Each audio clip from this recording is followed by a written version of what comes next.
신약 성경 로마서 8장 5절에서 9절에 있는 말씀입니다. 육신을 따르는 자는 육신의 일을, 영을 따르는 자는 영의 일을 생각하나니 육신의 생각은 사망이요 영의 생각은 생명과 평안이니라. 육신의 생각은 하나님과 원수가 되나니 이는 하나님의 법에 굴복하지 아니할 뿐 아니라 할 수도 없음이라. 육신에 있는 자들은 하나님을 기쁘시게 할 수 없느니라.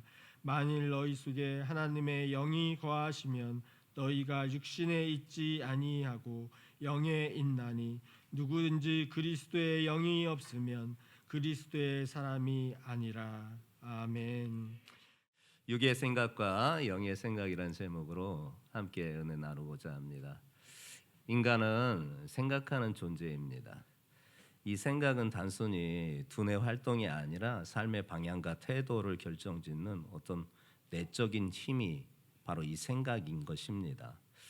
그래서 현대 심리학에서는 사람이 자기가 가장 많이 생각하는 대로 삶의 방향이 주어진다라고 그렇게 가르치고 있어요. 그래서 이왕 생각을 많이 할 것 같으면은 긍정적인 생각을 많이 해라. 그러면 삶이 긍정적으로 바뀌게 된다라는 것이 심리학에서도 말해주고 있는 바예요. 즉 긍정적인 생각을 할 때 희망이 생기고, 그러나 부정적인 생각을 하게 되면 낙심이 찾아오는 거예요. 그 같은 연구의 결과가 어디에서 나오느냐? 당연코 하나님의 말씀, 성경에서 나오는 말씀입니다. 성경은 항상 우리에게 항상 긍정적인 생각을 해야 된다라고, 할 수 있다라고, 하면 된다라고 그렇게 말씀하고 있지 않습니까? 왜냐? 주님이 함께 하시기 때문에 그렇습니다. 우리는 하루에도 수많은 생각 속에 살아갑니다. 어떤 생각은 우리를 기쁘게 하기도 하지만 어떤 생각은 우리를 두렵게 하기도 합니다. 또 어떤 생각은 우리를 절망에 빠지게도 하나, 어떤 생각은 우리의 미래의 방향을 결정하는 아주 중요한 생각을 하게 되는 것입니다. 그런데 성경은 우리의 생각을 두 가지로 정의하십니다. 그 첫 번째는 육의 생각과 두 번째는 영의 생각입니다. 오늘 바울은 두 삶의 형태를 대조하면서 이것을 설명하고 있습니다. 육신을 따르는 삶과 그렇지 아니하고 영을 따르는 삶, 이 두 가지 큰 기둥의 삶이 우리가 살아가고 있는 사람의 삶이라는 거예요. 그런데 이 육신을 따라 살아가는 삶은 특징이 무엇이냐? 육신의 생각을 한다라는 것이지요. 당연한 것입니다. 그러나 영을 따라 살아가는 사람은 영의 생각을 한다라는 거예요.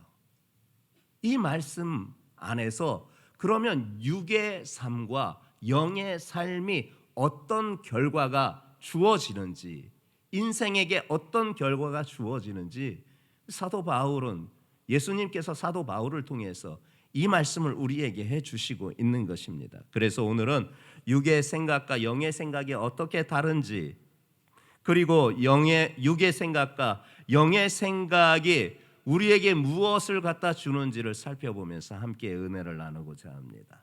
첫 번째, 육의 생각이지요. 육의 생각은 사망으로 인도하는 것입니다.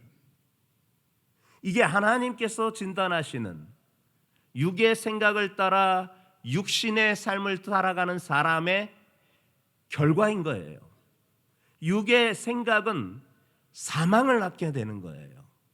5절과 6절 말씀 함께 합독해 보겠습니다. 시작.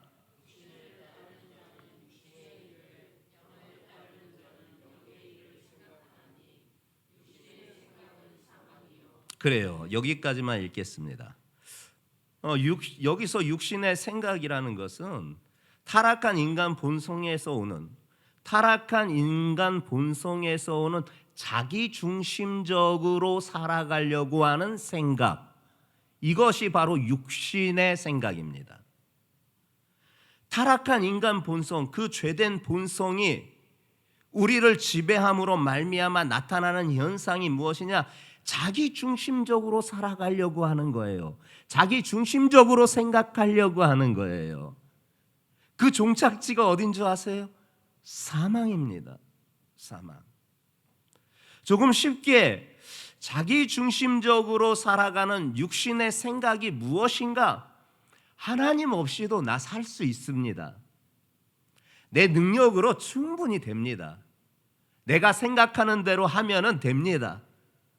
하면서 하나님을 배제하고 자기의 생각과 자기의 마음과 자기의 지혜와 능력과 등등 자기 안에 있는 그 어떤 것으로 자기 삶의 주도권을 가지려고 하는 그 욕망, 바로 이것이 육신의 생각이고 자기 중심적인 생각의 모습인 거예요.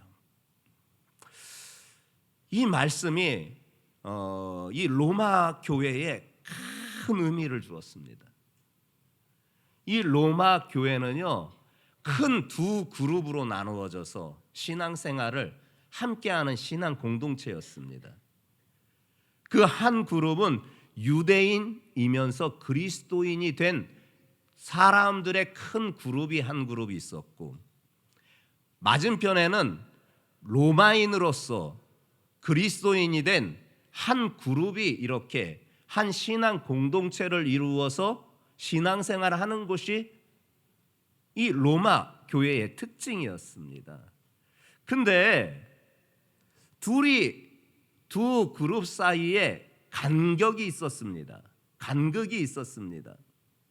추구하는 가치가 내면으로 들어가게 되면 약간 차이가 있었는데, 그 차이로 말미암아 교회 안에서 잦은 다툼과 분쟁과 그런 것들이 나타나게 되었습니다. 무엇이냐? 유대인 그리스도인들은 자기들이 이미 어려서부터 조상 대대로 유대교 안에서 율법을 지켜왔던 것에 대한 자부심이 굉장했습니다. 그래서 그리스도인이 되었어도 율법을 잘 지키면서 그것을 굉장한 자부심으로 여겼습니다. 그리고 그렇지 못한 로마인 그리스도인들에 대하여서 너희들 왜 그렇게 못하느냐 하는 비판이 늘 가해지게 되었습니다. 허나 반대편에 있었던 로마인은 이방인들이잖아요. 로마인 그리스도인은 그리스도인이 되었음에도 불구하고 로마 사회에서 추구하였던 최고의 가치인 성공, 쾌락, 이것을 놓지 않고 그리스도인이 되었음에도 불구하고 여전히 세상적인 성공과 세상의 쾌락을 추구하려는 욕망들이 있었습니다. 그런 한 교회 내에 두 그룹의 신앙생활이 완전히 다른 형태를 가지고 있는 사람들이 신앙생활을 하다 보니 충돌이 있을 수밖에 없고 다툼이 있을 수밖에 없는 그런 상황이었어요. 근데 예수님께서 사도 바울을 통해서 그들의 신앙을 진단하는 것이 무엇이냐? 이 둘 다 육신을 따르는 삶이라는 것입니다. 육신의 생각이라는 것입니다. 그 육신의 생각, 육신의 삶을 따르는 그 삶은 결국 어떻게 되느냐? 하나님과 원수된다라는 것입니다. 그것이 오늘 본문 말씀 7절과 8절에 있는 말씀입니다. 함께 합독해 보겠습니다. 시작.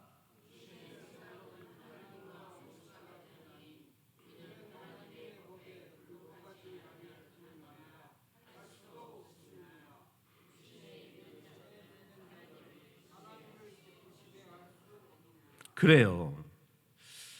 그 로마 교회에 있었던 율법을 자랑하든지 세상의 성공과 쾌락을 자랑하든지 이 모든 것은 자기 중심적인 육신의 생각이라는 것이에요. 이것은 결국 하나님과 원수되는 것이고 하나님의 법에 굴복하지도 않고 굴복하려 하지도 않는다라는 것. 그리고 이 같은 육신을 따르는 자들은 결코 하나님을 기쁘게 못한다라는 거예요.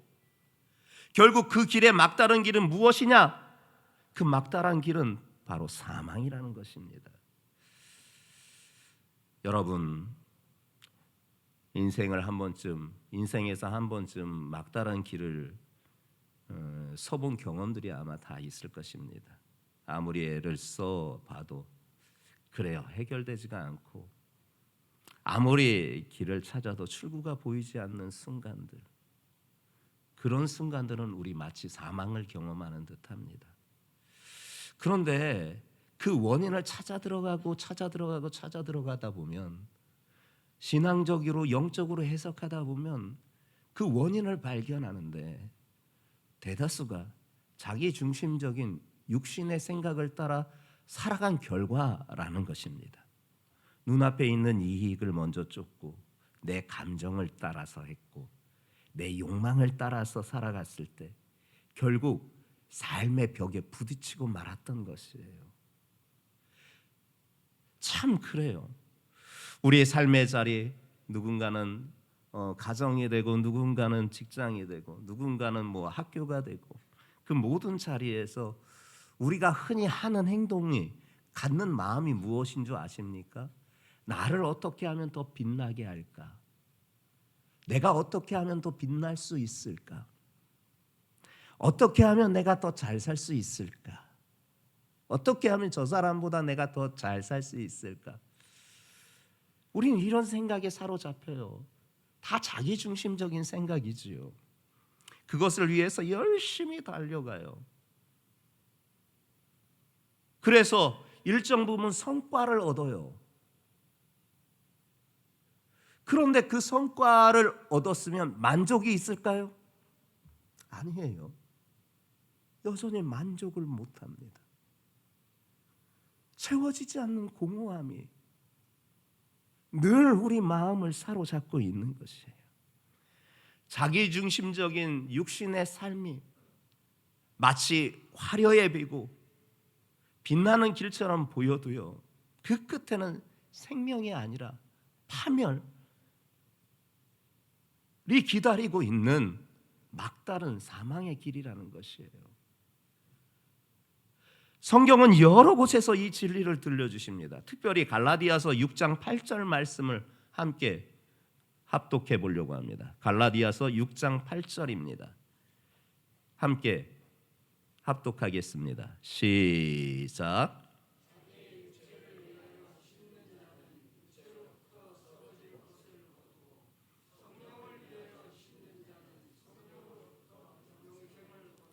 한 군데 더 볼까요? 야고보서 1장 15절도 우리 잘 아는 말씀이죠. 함께 합독해 보겠습니다. 시작.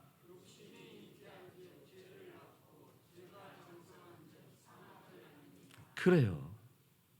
지금도 많은 사람들이 하나님을 부인하고 자기 중심적인 삶을 살아갑니다. 세상 사람들뿐만 아니라 교회를 다니고 예수를 믿는다는 사람들도 여전히 하나님을 부인하고 자기 중심적인 삶을 살아갈 때가 많습니다. 그 결과의 종착지는 하나님과 원수되는 것이고 결국은 사망의 종착지에 다다르는데도 그 길을 알지 못하고 걸어갑니다. 오늘 이 말씀 앞에서 우리는 진실해야 합니다. 나는 지금 어떤 생각을 따라가고 있는가?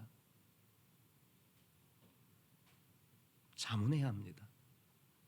내 마음의 방향은 어디를 향하고 있는가? 지금 나는 어떤 생각을 하고 있는가? 내 마음의 방향은 어디를 향하고 있는가? 하나님 앞에 예배드리는 이 자리에도 하나님의 말씀에 집중하지 않고 딴 생각을 한다든가 딴 일을 한다든가 하는 모습들들. 여러분, 지금 나는 어떤 생각을 따라서 살아가고 있습니까? 내 마음의 방향은 어디를 향하고 있습니까? 육신의 생각은 아무리 그럴 때 보여도 그 같은 핑계를 대어도 결국 그 길은 막다른 길, 사망에 이르는 것입니다. 여러분, 인간의 욕망은요, 잠시 우리에게 즐거움을 주어요. 그런데 그것이 지나면 찾아오는 것이 무엇이냐? 또다시 공허가 찾아온다라는 거예요. 약쟁이, 소위 마약쟁이들이 그런 얘기를 하더라고요. 그거 하였을 때는 뭐 세상의 온갖 쾌락을 한꺼번에 이렇게 경험을 한대요. 근데 얼마 지나지 않으면 그 쾌락, 그 욕망이, 그 약기운이 떨어지면서 점차 사라지고 그 마약을 하기 전보다도 더 큰 공허함 속에 빠진대요. 그러다 보니까 또다시 마약에 손을 대고 마약에 손을 대고, 왜냐, 그때의 환상을, 그때의 그 감정을 잊지 못해서 또다시 약을 찾고 한다고 합니다. 근데 자기 몸이 병들어가고 망가져가고 죽음에 가는 것을 알지 못한다라는 거예요. 육신의 생각이 그런 거예요. 내가 지금 어떤 생각을 따라 살아가고 있는가? 내 마음의 방향은 어디로 향하고 있는가? 자기중심적으로 그렇게 육신을 따라 살아가는 삶은 결국 막다른 길을, 사망의 길에 이를 수밖에 없다라는 것입니다. 두 번째, 영의 생각을 우리에게 알려주십니다. 그 결과가 무엇이냐? 생명과 평강을 주신다라는 거예요. 믿습니까? 5절과 6절을 다시 한번 합독해 보겠습니다. 시작.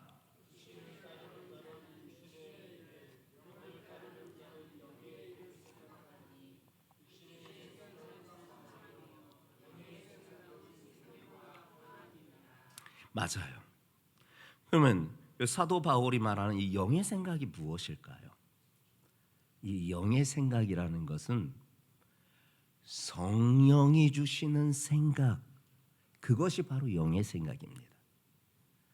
성령의 생각의 결과가 생명과 평안이라는 거예요.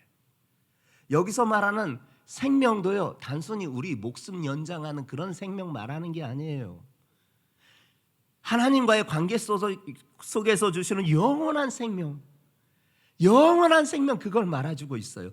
또 평안도요, 그저 외적인 고난이 없는 그런 상태를 말하는 게 아니에요. 어떤 상황에서도 하나님께 속해 있고, 그러기에 하나님께서 나를 지켜주신다라고 하는 그 마음의 참된 안식, 그 마음의 참된 안식이 바로 여기에서 말하는 평안이에요. 근데 이 영원한 생명과 하나님께서 함께 하신다라는 것을 믿는 가운데서 주시는 어떤 상황에서도 찾아오는 그 평안이 어떻게 오느냐? 성령이 주시는 생각을 따라서 생각할 때 그렇게 참된 생명과 참된 평안이 찾아온다라는 것이에요. 로마 교회에 이 말씀은 굉장한 은혜였고 큰 소망이었어요. 그런 두 그룹의 교회가 한 신앙의 공동체를 이루어서 그렇게 신앙생활을 하고, 그러므로 말미암아 그 안에서의 작은 다툼들이 있기는 하여도, 그러나 그거보다도 더 큰 것이 무엇이었느냐? 외부에서 오는 박해가 너무 심했습니다. 로마 교인이 로마에 교회가 있었는데, 이 로마 제국이요, 황제 숭배 사상을 강요하고 그렇지 않은 자들은 처벌을 하는데 그 처벌의 강도가 무지막지했습니다. 황제를 신으로 섬기지 않는 자들은 감옥에 가두고 고문하고 또한 죽이겠다라고 그렇게 위협 가운데 놓여 있었습니다. 생존이 달려있는 문제였어요. 그러다 보니까 신앙생활을 하는 그들에게는, 그 로마 교회는 늘 긴장과 불안 가운데 놓여 있었어요. 아니 그렇겠습니까? 그런 상황에 로마 교회 성도들이 그 같은 어려움 가운데 놓여 있음을 너무나 잘 살아가시는 예수님이 사도 바울을 통해서 이 편지를 전해주면서 영의 생각을 붙들어라. 그러면 너희에게 생명과 평안이 찾아온다. 영이 주시는, 성령이 주시는 생각을 붙들어라. 그러면 생명과 평안이 찾아온다. 그렇게 말씀하신 거예요. 그리고 한 가지 덧붙여서 9절 말씀을 마무리해 주고 있어요. 9절 말씀을 함께 합독해 볼까요? 시작.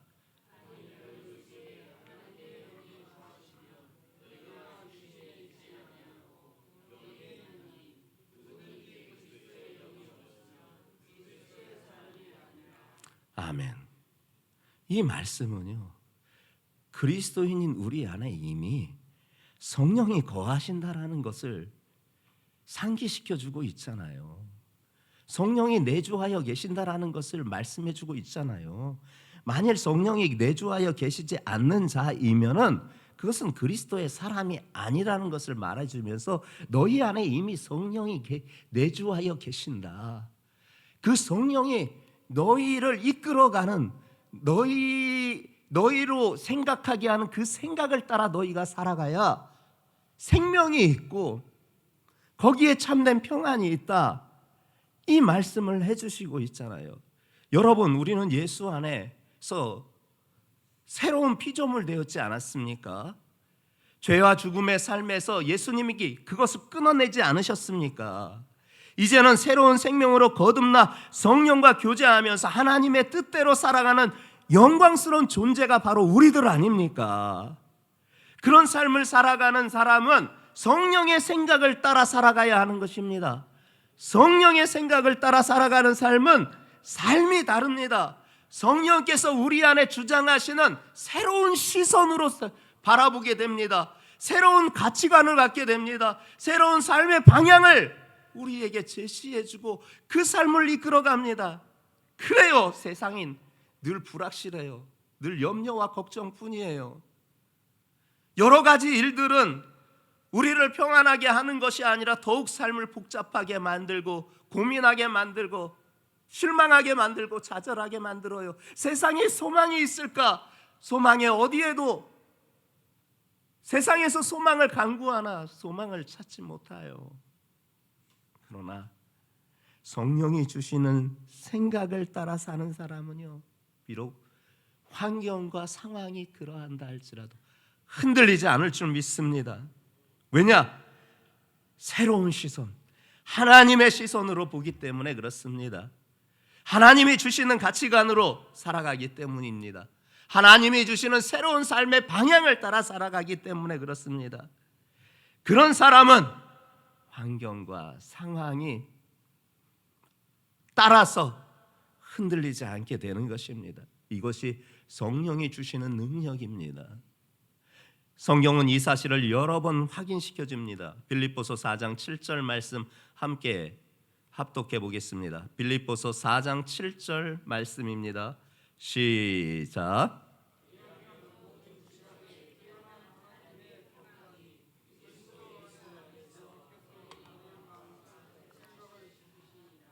요한복음 14장 27절 같은 말씀입니다. 함께 합독하겠습니다. 시작.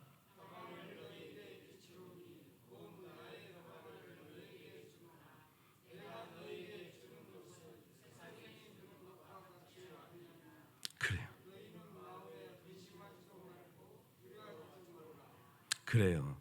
영의 생각을 하는 사람이 사는 길이 있는 것이에요. 영의 생각을 따라 살았던 대표적인 인물이 다윗 아니에요? 장인 사울이 얼마나 10여 년 동안 그를 죽이려고 그렇게 하였습니까? 수많은 죽음의 위기를 그가 처했지 않았습니까? 그럼에도 불구하고 그의 입술에서는 뭐가 나왔느냐? 원망과 불평할 때도 있었습니다. 하지만 결과적으로는 하나님을 찬양합니다. 어떻게 그럴 수 있을까요? 육의 생각으로는 두려움과 절망에 처할 수밖에 없잖아요. 그러나 영의 생각을 붙들었기 때문에 특히 시편 23편 4절은 그가 이렇게 노래하지 않습니까?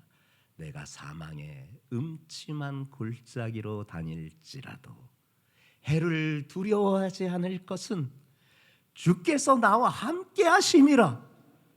주의 지팡이야 막대기가 나를 안위하시나이다.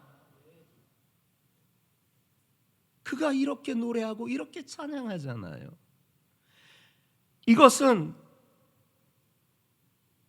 다윗이 환경과 상황에서 온 고백이 아니라 하나님과 동행한 영의 생각에서 비롯된 것이에요. 사랑하는 성도들이여, 여러분들이 예수 믿는 그리스도인입니다. 하나님의 자녀입니다. 하나님의 백성입니다. 그러면 여러분 안에 여러분들 인지하고 있지 못한지 몰라도 여러분 안에 성령께서 내주하여 계십니다. 그 성령께서 내주하여 계시는 그 성령께서 내 삶을 이끌게 해야 되는 것입니다.